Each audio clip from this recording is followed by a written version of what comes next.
Selamat berjumpa kembali di channel MC Rock Yitno. Pada kesempatan kali ini kami akan bacakan sejarah dan asal-usul kota Lamongan, Jawa Timur. Nama Lamongan sendiri berasal dari nama seorang tokoh pada masa dulu. Kabupaten Lamongan adalah sebuah kabupaten di Provinsi Jawa Timur, Indonesia. Ibu kotanya adalah Lamongan, berbatasan dengan Laut Jawa di utara, Kabupaten Gresik di timur, Kabupaten Mojokerto dan Kabupaten Jombang di selatan, serta Kabupaten Bojonegoro dan Kabupaten Tuban di barat. Sejarah terbentuknya kota Lamongan, Jawa Timur. Kisah terbentuknya kota Lamongan berawal dari diwisudanya Adipati Lamongan pertama, yaitu Tumenggung Surajaya atau Ronggahadi. Meskipun pada waktu itu Kesultanan Pajang yang menjadi pusat pemerintahan, tetapi yang bertindak mengangkat atau mewisuda Surajaya yang menjadi Adipati Lamongan yang pertama bukanlah Sultan Pajang, melainkan Kanjeng Sunan Giri IV. Hal itu disebabkan karena Sunan Giri prihatin terhadap Kesultanan Pajang yang selalu resah dan situasi pemerintahan yang kurang mantap. Dan faktor yang lain adalah Kanjeng Sunan Giri merasa resah atas tingkah para pedagang asing dari Eropa, yaitu pedagang Portugis yang ingin menguasai Nusantara, khususnya Pulau Jawa. Dan perlu diketahui bahwa berdirinya Kabupaten Lamongan yang sepenuhnya berlangsung di zaman keislaman dan diwisudanya Tumenggung Surajaya bertepatan pada tanggal 10 Zulhijjah 976 Hijriah, yang tidak lain adalah hari raya Idul Adha, dan setelah ditelusuri jatuh pada tanggal 26 Mei 1569 Masehi. Beliau Ronggahadi waktu muda bernama Hadi, yang berasal dari dusun Cancing yang terletak di wilayah Sendangrejo, Kecamatan Ngimbang, Kabupaten Lamongan. Sejak masih muda, beliau sudah nyuwito di Kasunanan Giri, dan beliau juga termasuk santri yang dikasihi oleh Sunan Giri karena sifatnya yang baik, terampil, cakap, dan cepat menguasai ajaran agama Islam. Oleh karena itu, akhirnya Sunan Giri menunjuk Hadi untuk melaksanakan perintah penyebaran agama Islam dan sekaligus mengatur pemerintahan dan kehidupan rakyat di kawasan yang terletak di sebelah barat Kesunanan Giri yang bernama Kanduruan. Oleh karena itu, Sunan Giri memberikan pangkat Rangga kepada Hadi. Singkat cerita, Rangga Hadi dengan segenap pengikutnya naik perahu di Kali Lamong dan berhasil sampai di Kanduruan.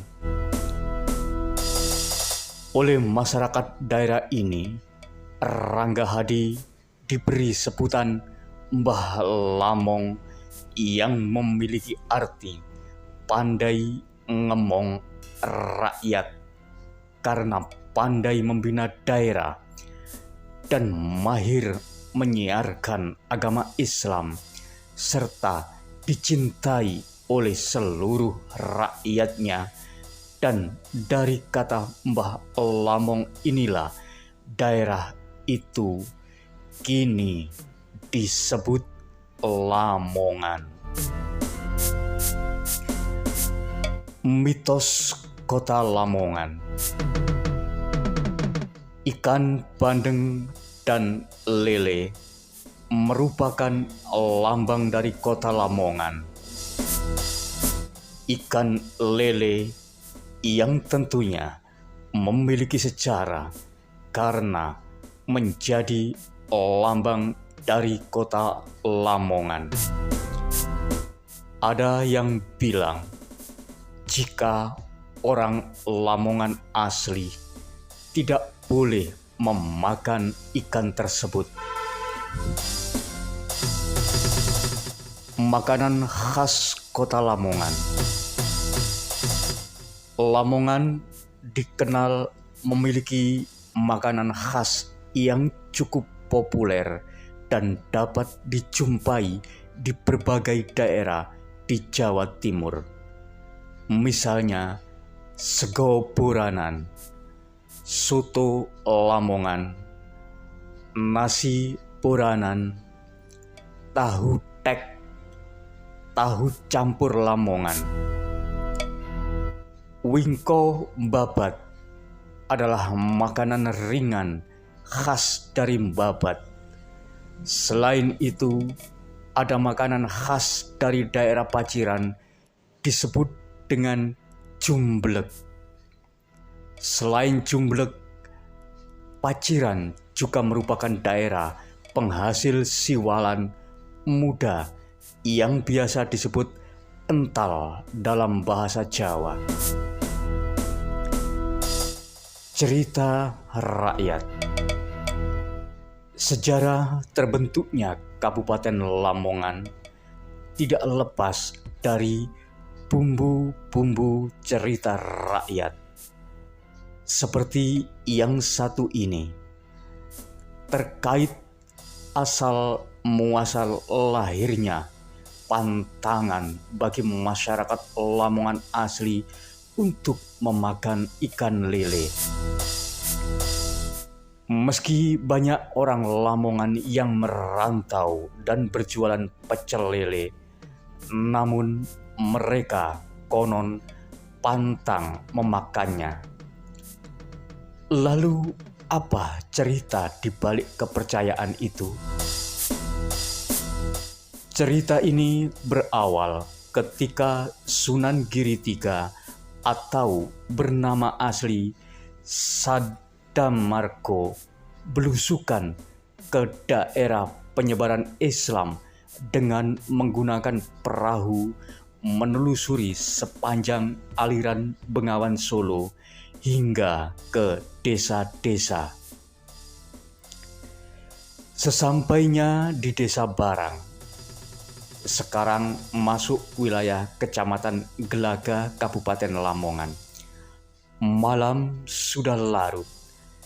Sinar terang bulan purnama menuntun langkah Sunan Giri menyusuri desa ini.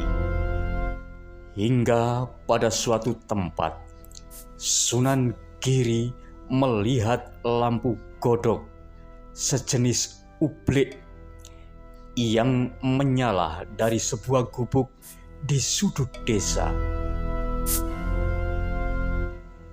Sedamargo lantas menghampiri sumber cahaya tersebut. Di situ didapatilah seorang wanita yang dikenal sebagai Mbok Rondo sedang menjahit pakaian.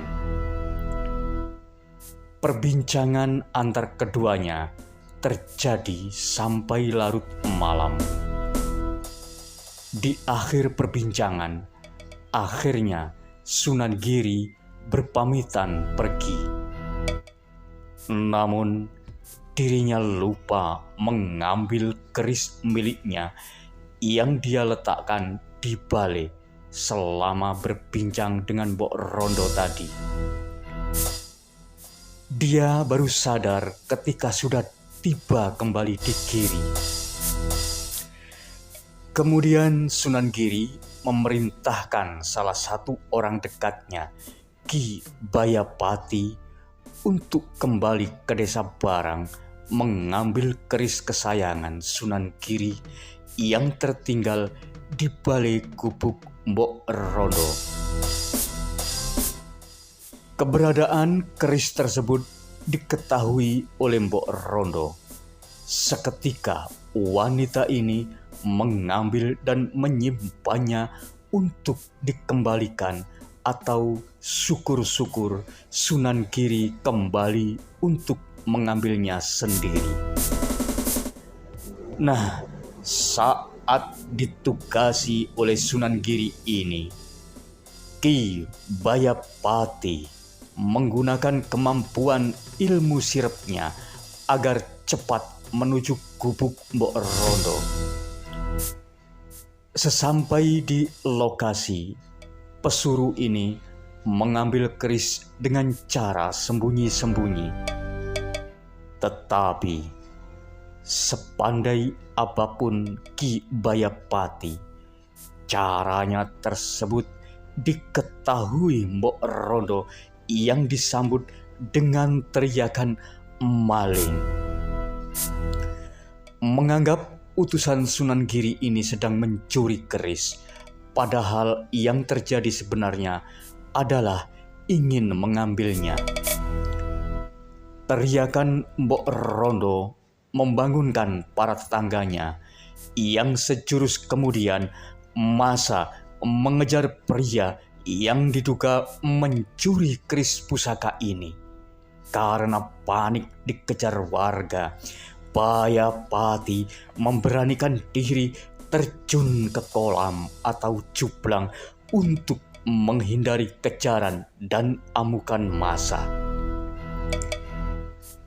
Tanpa disangka, tiba-tiba kolam dipenuhi oleh ikan lele yang berenang di permukaan.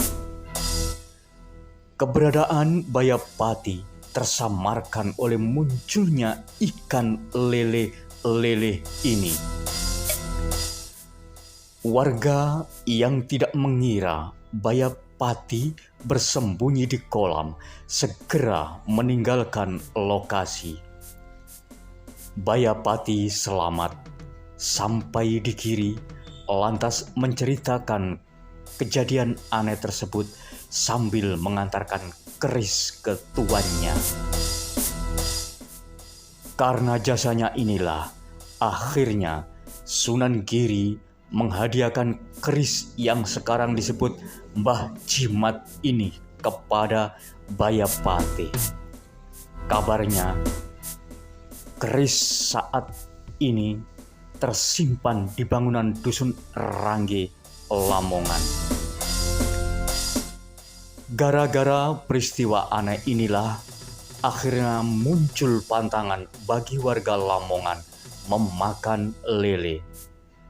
Karena menganggap lele adalah ikan bertua yang pernah berjasa melindungi Bayapati.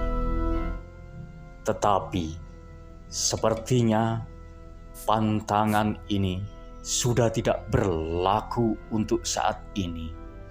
Buktinya, warga Lamongan yang mengadu di luar kota banyak berjualan ikan lele. Tidak sedikit dari mereka sukses dari lele. Demikian sejarah singkat asal-usul nama Lamongan, kota kecil yang berada di sebelah barat Kabupaten Gresik dan sebelah timur Kabupaten Tuban.